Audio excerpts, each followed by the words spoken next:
ঈদ উল ফিতর সামনে রেখে দেশের চলমান পরিস্থিতি নিয়ে কথা বলতে গণমাধ্যমের মুখোমুখি বিএনপি মহাসচিব মির্জা ফখরুল ইসলাম আলমগীর। গুলশানে বিএনপি চেয়ারপারসনের কার্যালয়ে সাংবাদিকদের সঙ্গে মতবিনিময়ে মিলিত হন তিনি। বক্তব্যে উঠে আসে ডক্টর ইউনূসের চীন সফর, আগামী নির্বাচন, আওয়ামী লীগের বিচার সহ নানা বিষয়।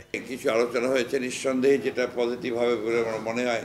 এমওইউ স্বাক্ষর হয়েছে, সেগুলো পজিটিভ, এবং আমি মনে করি এটা একটা পজিটিভ মেসেজ আমরা পেয়েছি। সরকার প্রধানের চীন সফরকে ইতিবাচক হিসেবে দেখলেও নির্বাচন নিয়ে ডক্টর ইউনূসের বক্তব্যে সুনির্দিষ্ট রোডম্যাপ না থাকায় হতাশা প্রকাশ করেন বিএনপি মহাসচিব। বলেন, সংকট সমাধানে নির্বাচনই একমাত্র পথ।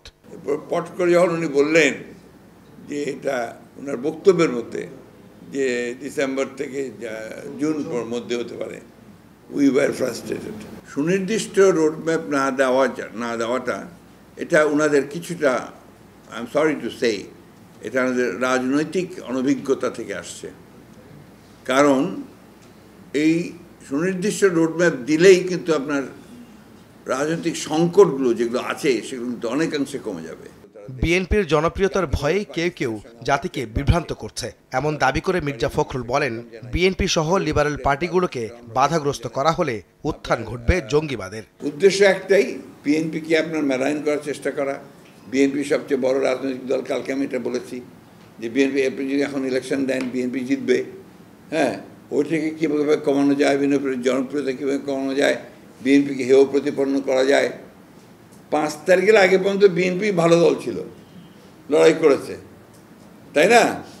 5 তারিখের পরে বিএনপি খারাপ দল হয়ে গেছে।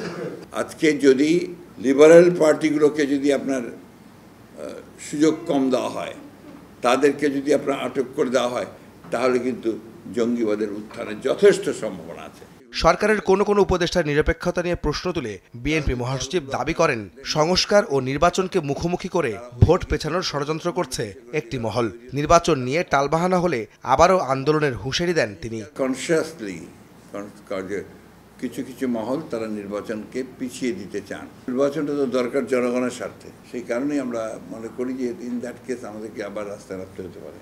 আওয়ামী লীগের রাজনীতি নিষিদ্ধের বিষয়টি জনগণের উপর ছেড়ে দিয়ে বিএনপি মহাসচিব গণহত্যার জন্য জড়িতদের দ্রুত বিচারের আওতায় আনার দাবি জানান। আওয়ামী লীগ রাজনীতি করবে কি করবে না, এই সিদ্ধান্তটা নেবে জনগণ। আহমেদ সালেহীন, সময় সংবাদ, ঢাকা।